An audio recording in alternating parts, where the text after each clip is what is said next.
Welcome to Vulnerability, Introspection and Growth, the podcast where we explore the beautiful, messy and transformative magic that happens when we dare to go within. I'm your host, Robin Harris, and in each episode we'll dive into real, honest stories from people who've faced their fears, embraced their vulnerabilities, and discovered unexpected growth in their personal lives, careers, or businesses. This is a space for deep listening, open hearts, and soul-nourishing conversations. Because when we meet ourselves in our rawest moments, that's often where our greatest wisdom starts. Let's begin. Hello and welcome back to another wonderful episode of Vulnerability, Introspection and Growth. And today I am absolutely delighted to have my wonderful friend Nette with me. And just as an introduction, Nette loves using human design as an empowerment tool for people and their families. Her mission is to make understanding human design easy and practical to help bust the myths and stories that block brilliance. She loves to travel, she loves food, a good kitchen disco, oh yes, we had one of those last night, and cheerleading for others with the fierceness of a Jack Russell chasing a tennis ball. Fantastic image there. I used to have a Jack Russell, if you can't tell. As a teen mum, she gets that juggling personal well-being with the demands of family, work and community is a fine art that often looks like modern art, i.e. messy, chaotic, rather than the sleek and minimalistic kind. And Nette offers personal and family consultations and is available as a speaker and human design facilitator for retreats, courses, masterminds and events. Welcome, Nette. It is so wonderful to have you here. Thank you, Robin. I am so delighted to be here. It's always a pleasure to be in connection with you. Thank you. And just before we dive in, I have 3 questions which I ask to all of my guests. So would you please just tell us quickly what makes your story relatable for others? What makes my story relatable to others is really about my experience of identity shift in parenthood, which I didn't see coming and then it came. And I think that's something that happens to a lot of women because parenthood is unpredictable. Indeed, yes. And who do you feel will gain the most from listening to our conversation today? Definitely women. You don't necessarily have to be a mother because really there are other transitions that we have in life that bring up big changes and big questions. You know, it could be motherhood, it could be menopause, it could be parenting an elderly parent. So there's lots and lots of, phases that we go through where it kind of feels like the carpet's been pulled out from under our feet and we have to re-find ourselves. I agree. And what do you hope people will take away from our conversation today? Well, what I always hope people take away from their conversation is the remembering that inherently inside, with all the stuff, without all the noise, that you are really fabulous. I love that. Thank you so much. That's beautiful. And today we're going to be talking about a particular challenge which many people face, but still it isn't, I don't think, fully appreciated, and it can really knock people sideways like a bolt out of the blue when it happens, bringing up all sorts of internal questions and emotions. And there's an expectation that it will be a joyous time, and it is, but it does force us to dig deeper than perhaps we ever thought or expected. I'm talking about parenthood. Yes. So would you tell us a little bit about what this was like for you when you went through it yourself? So I'm going to preface it by saying that I mostly sort of bounced through my 20s and 30s in a very free-spirited, independent way. I had a great career in hotels. I was traveling, the social life that comes with, being single. So I think shifting from my childhood, which was really very insular in many ways, I felt like in many ways I was like blossoming and growing and finding myself sort of step by step by step. So coming into parenthood, I figured that I had this really good solid base to build on, which is true. But then, like I said, parenthood is unpredictable. So when my daughter was born, one of the questions that came up really early on is like, oh, everything now is about this baby, which is as it should be, but also where in all of this am I? Because it just feels like everything that makes me me has shrunk to this very small world of me and the baby. And like I said, that is how it should be. And in hindsight, I do recognize sort of like motherhood as this like threshold of initiation. But as a first-time parent, you don't know that. And like we said earlier, like even if somebody had told me, I wouldn't have had a reference point, it wouldn't have hit right. And I probably, like many people, would have thought, oh, it doesn't apply to me. It's not going to be like that for me. So I grappled with this question of identity really early on.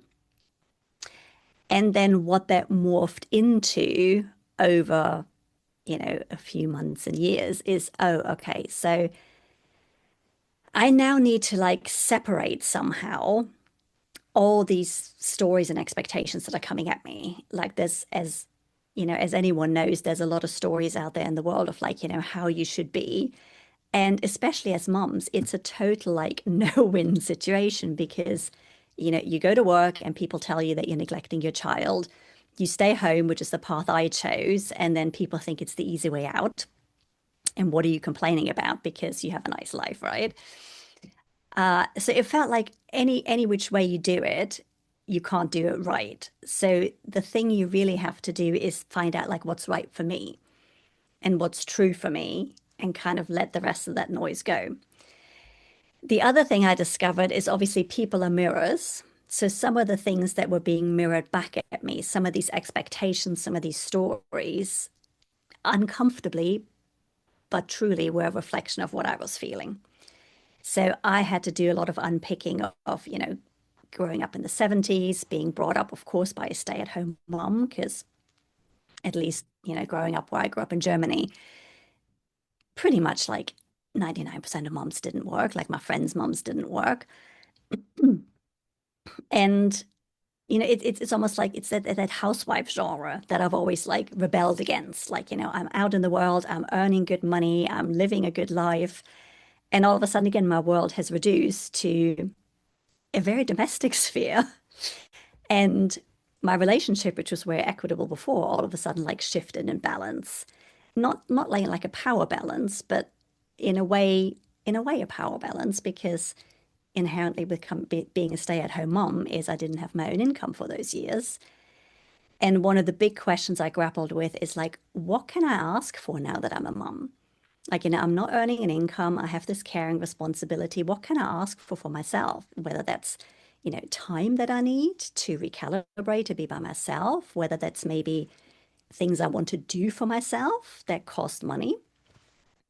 And it was a massive adjustment period. And in hindsight, like massive opportunity for personal growth, but very, very vulnerable in many ways. Not just the economic side of it, but just that exposure of like, you're like the person who is here to take care of this baby and, you're breastfeeding. And yeah, it was very difficult to recover who I was and to make what made me okay. You're navigating all of that at a time when you have not enough sleep. Oh yeah. And, Yeah, I forgot and about and the that. impact that that has on your ability to think clearly and Yeah. your sense of self and Mm, ability to make decisions and all of those things which you were having to do. You were having to think about what can I ask for and who am I in this situation, and mm, yet at the same time knowing that the little new life is the one that needs all of the attention. And yeah. there's so much mum guilt and everything that comes in around that, because like you say, you can't get it right whether you do this choice Mm, or this choice. yeah. You're not going to get it right and somebody's going to have an opinion. And when you're feeling at your most depleted and not able to think clearly and rationally, that must have been such a a challenging journey to navigate. Yeah. I mean, it felt challenging. I'm pretty sure to anyone who's listening who's a parent, it will feel familiar. I think the other thing I was really missing is that community that kind of said, oh, it's all right. Not just like, it's all right, oh, it'll pass, like, you will sleep again and all of that stuff. But what I found is sort of in my community of, first-time parents, whenever we got together, whether the kids were babies or later with a different group of friends when the kids were toddlers, again, 95% of the conversation, they were always about the kids. What are the kids eating? What are the kids? How are they sleeping? What are they shitting? And, it's all important stuff. And I get it. But I used to just sit there and go like, can we just talk about us? Like how we're doing? Just, not even like for it to be a pity party, but just to kind of have that exchange. Like I know one of the women I was hanging out with, she revealed years later that she was earning a good sort of, what was it, like a five-figure income from like passive income from running ads on her blog. And she's since built a really successful business. And we had no idea because there was just no room for those conversations because it was all about the kids. Um, As and then, of well, course, at the same time, not to interrupt you, but at the same time, your relationship with your no kid friends have also shifted because they don't have a clue like what it's like, and therefore they can't really empathize in the same way. yeah. So those opportunities to talk to other mums who are going through a similar experience weren't existing because they were all focused on the children. Yeah. And as well, you were saying when you grew up in the 70s in Germany, most of the parents were stay at home, most of the mums were stay at home Yeah. mums. Whereas perhaps when you were parenting, there wasn't the almost 100%. It was a different percentage. So it Mm. depended on Yeah. who you were hanging out with, whether they were empathizing and feeling those same things of I'm staying at home and how do I make my choices around what can I do and what can I not because of Yeah. income questions. So there were all of those Mm. things in the mix. And very much that they say all the time, don't they? You have to fit your own oxygen mask first. But if you're there and Yeah. the only conversations, and also you think about the groups that are offered, mother and toddler groups, they're about the Mm. baby quite often, aren't they? Yeah. They're about the young new life that's growing Yeah. and how are you dealing with this? Are you having this problem? Have you got cradle cap? Have they got nappy rash? What Yeah. have you used? What do you recommend? There's very little around, well, what internal Yeah. questions are you having? What emotions are you feeling? All Yeah. of those things, I guess. Yeah. I mean, that's one of the things I do now when, I have friends who become mothers. When you send like the little gift and the card, it's a tiny little thing, but I always make sure I send something for the mother just to say, this is for you because it can't be all about the baby. You still exist. You are still a human Yeah. being with your own identity. You haven't somehow Mm. just disappeared. Yeah. And you still need that sense because at some point this child is going to grow up. They are going to start finding more Yeah. independence. They'll maybe go to playgroup, they'll go to school, they'll move Yeah. on, they'll you'll get the empty nest syndrome. And that Yeah. time goes so quickly. It sounds like you say 18, 20 years and it sounds like, oh, that's forever. But it doesn't. It goes so quickly. Yeah. So it's where do you maintain your own Yeah. space within that? Yeah. And I mean, and that's the thing, like, I'm now like 14 years down the road and I can so see the payoff of my own journey because, with a teenager, they can take you down and they don't mean to because they've got their own initiation, their own threshold of change going on. But your teenager can take you down. And if you get all your validation from your role as a parent, and if you don't have that solid sense of like, I'm all right, I'm fine with who I am, it can be difficult. So in many ways, like looking back, it's sort of like the baby and toddler years were kind of like a practicing ground. And I practiced hard and it's serving me very well 10 years down the line. And knowing that looking after ourselves and being the best us that we can be is also a great Mm, role model to yes. the child, the young adult, as your daughter Yeah. is now. Yeah. Yeah. And I think you need that for both genders. Like, Mm. I want my daughter, like everyone wants their kid to grow up to be happy, successful, fulfilled. And the thing of it is, we got to want that for ourselves too. Because otherwise, we're just talking the talk, but we're not walking the walk. But also, I think our girls need to see us fulfilled in whatever way that looks. And yes, I know there are mums who are utterly and completely fulfilled in their mothering role, and that is great. I just didn't happen to be one of them.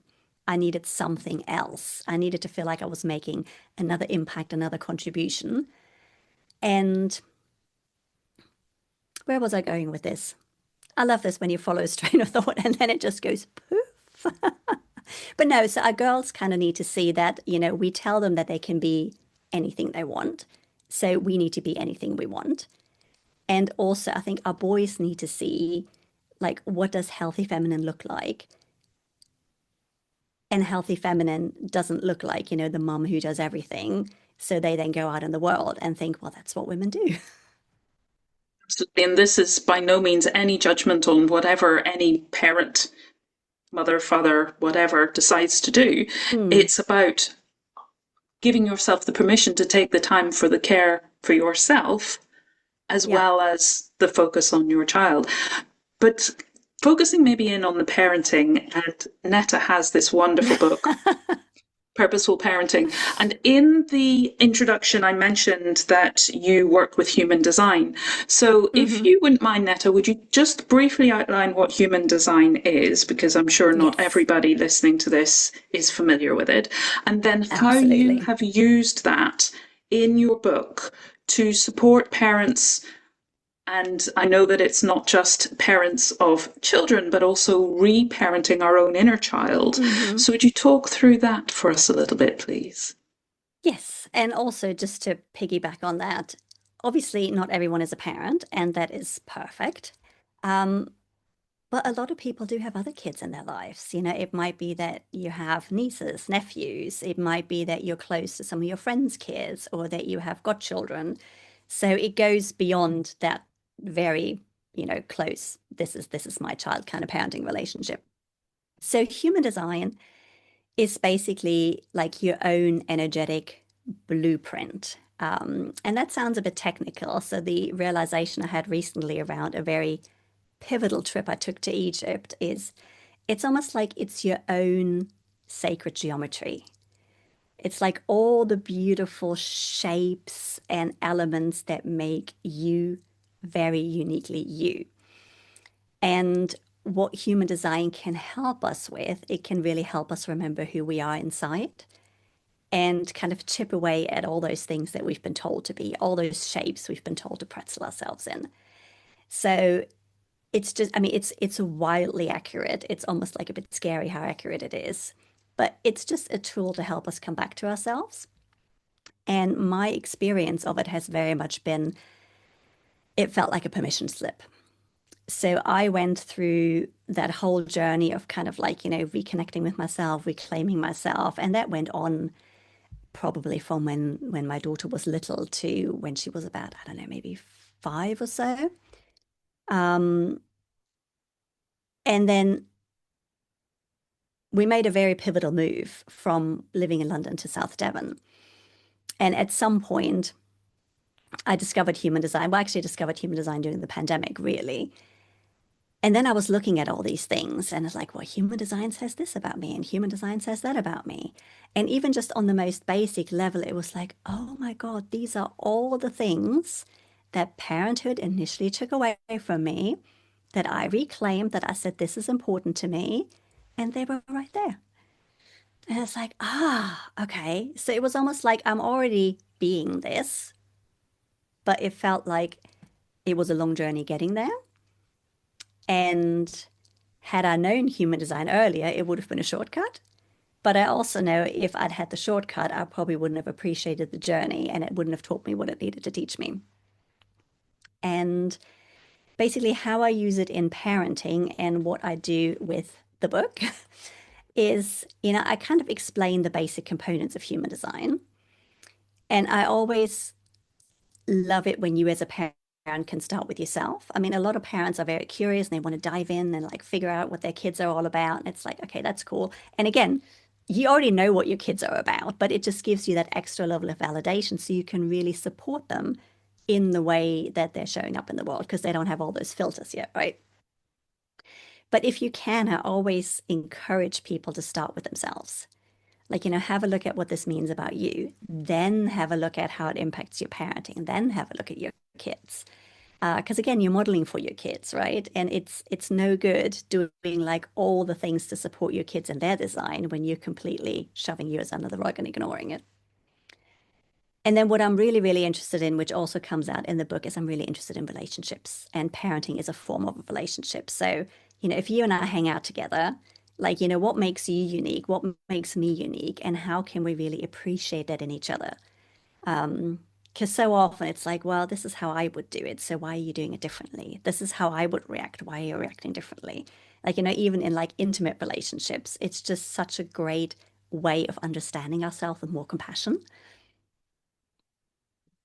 Absolutely. And I love what you said there about the permission slip, because Yeah. when I first came across human design and I was exploring what is my human design, then there was something that I felt I'd been criticized for in the past. And exploring my human design, it told me that's who I am. That's my Hmm. energetic blueprint. And I Yeah. thought, I wasn't wrong. I was. Yeah.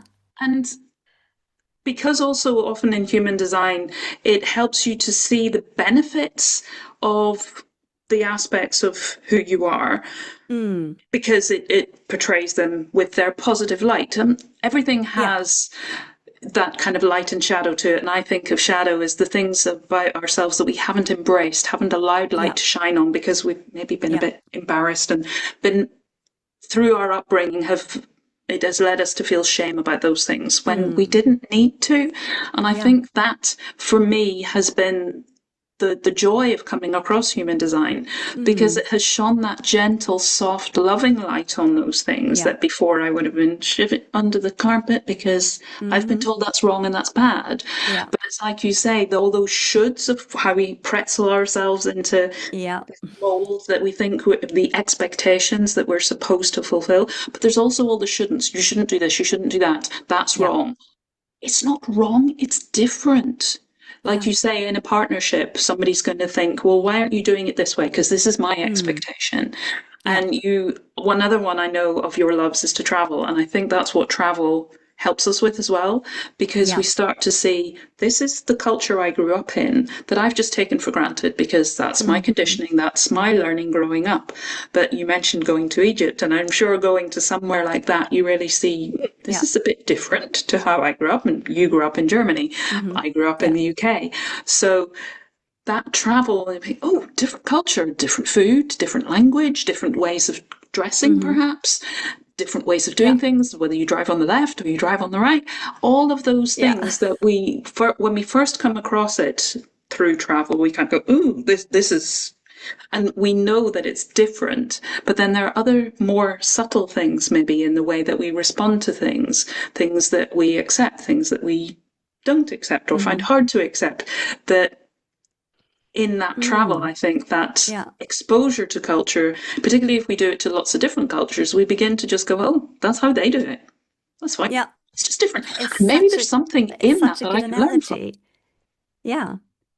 Because what one of the things to me with travel is it kind of, it takes you out of your everyday life.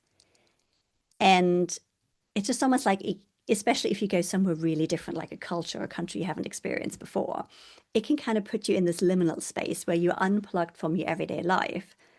But it can also be a way of kind of like coming home to yourself because you're not spending your day kind of in the washing machine of, you know, caring and working and doing whatever it is you do. You just put yourself in a different space where you're like, okay, I'm here to have an experience. I'm here to discover. I'm here to explore. And there's not the everyday expectations that I have to be given my energy to. Because most of us travel because of holiday. Mm-hmm. So we have stepped out of our routine day to day that kind of keeps us in those patterns. And we've gone somewhere with freedom to Yeah. explore and Yeah. to sample and try out. And I think you were talking before about mirrors. I think traveling can bring us up against who we are as well, because it kind of reflects Mm. back to us. If I think, oh, that's different, it shows me who I am Yeah. because of and Yeah. our values as well. It can really bring us a clearer understanding of our values when something goes, oh, yes, I appreciate that. Mm. That's in line with my values versus, that's really Yeah. feeling uncomfortable, possibly because it Yeah. doesn't align with my values. But like you say, that feeling of coming home, that's a value that I'm finding in Mm-hmm. another culture that I'm not finding in my home culture, but that it really, really works for me. It Mm. resonates for me. And I love it when people say that they've been to a country that they've never visited before and felt like it was home. Yes. Because I think Yes. that really I've had tells that a us, couple of times. it tells us so much about ourselves, doesn't it? Yeah. But also, I love where you've taken the travel analogy because, say, you're you're born in the UK, you go to Egypt, you will obviously notice things that are different, but you're not going to go, oh, well, that has to change. You accept it, right? Yes, it might sometimes feel uncomfortable, but you accept it. And we're not always so accepting about the people closest to us, are we? Or ourselves. Or ourselves, Because yeah. that's the conditioning perhaps we've grown up with, where we have felt who we were inside wasn't accepted. So Yes, we have attempted yes, to pretzel ourselves to fit in. yeah, But I think that's another great thing about human design. It tells you, no, you are who you are, and that's yeah, okay. If it's yeah. different from everybody else in your family, in your environment, that's still okay. It's Yeah. challenging, and it's challenging Hmm. to stand up in your own space for who you are. But I think that it is that permission slip to go, Yeah. it's okay that I'm different. And actually, it brings value because I'm different. Because if we Yeah. were all the same, that would be a very boring world. Yeah. Yeah. And I think, like, even if nobody ever learns about human design, like, if you're around someone who's very embodied in who they are and very comfortable in who they are, it's almost like it gives you permission to lean more into that because you're like, oh, well, this person can do it. And this is actually kind of cool. And maybe I admire that. Absolutely. We And look at that's the the, people that we admire, and I think they are those people who stand up in their own truth. mm, yeah. And that's also what I see so much. This really surprised me with parenting work. So, from the very first time I stepped my toe into parenting work, to actually now collaborating with someone and running courses on teen parenting as well with a different skill set. Um, a lot of parents showed up, parents of children,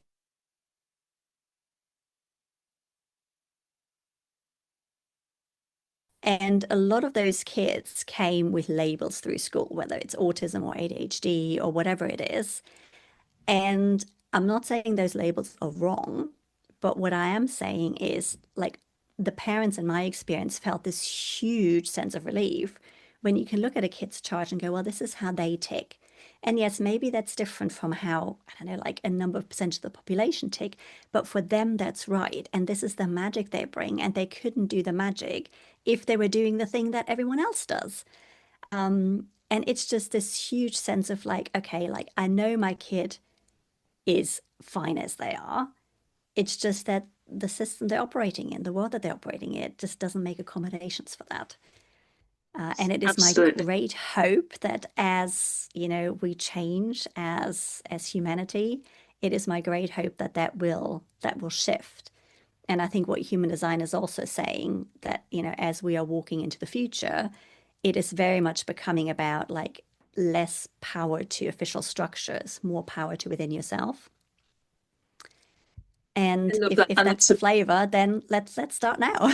yeah, that is so beautiful. Thank you, Netta, and such a lovely place at which to kind of draw things to a close.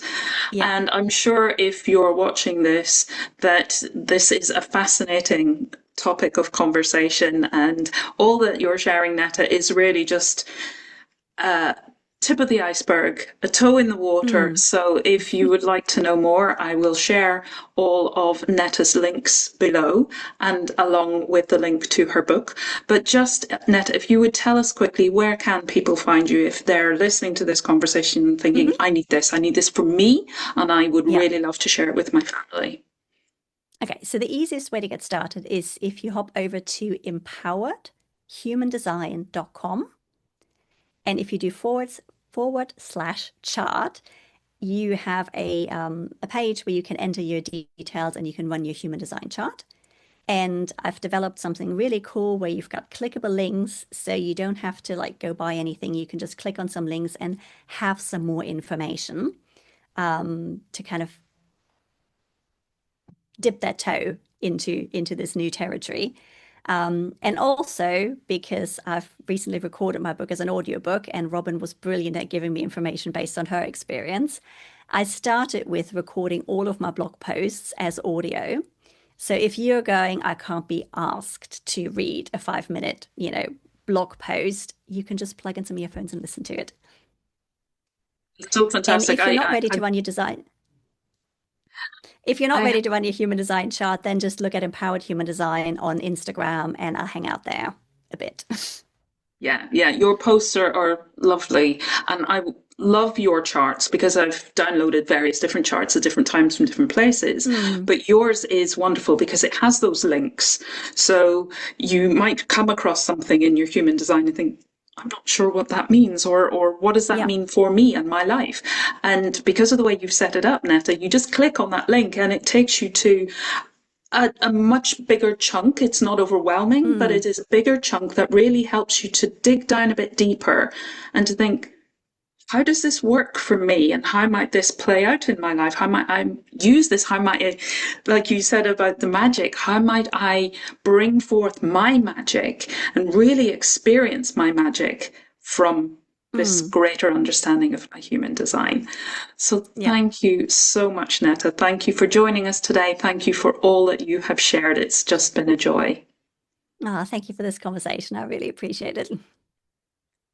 And if you have enjoyed this conversation, do remember to hit that subscribe button and to share with anyone that you think would find this of benefit to them. Tune in next time. And for now, bye. Bye-bye. Thank you for joining us for this episode of Vulnerability, Introspection and Growth. I hope it's given you a moment to breathe, reflect, and perhaps even see your own story with a little more compassion. If you find this conversation meaningful, I'd love it if you'd share, subscribe, or leave a review. It helps others find their way here too.